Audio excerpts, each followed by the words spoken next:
InVitro Fertilization IVF opened opportunities in solving infertility problems not only to humans but also to animals. In recent years, IVF technology has revolutionized the field of animal biotechnology through research.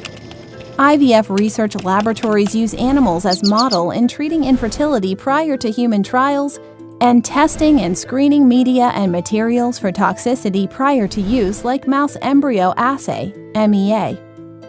Understanding the embryo development process. Animal breeding. Livestock is essential as it is one of our sources of food and source of income for farmers. Using IVF, livestock production will improve by treating animal infertility and decrease generation interval among domestic animals to produce desired F1 generation animals instead of multiple backcrossing. These F1 generation animals will yield better quality dairy and meat products. Preservation of endangered species.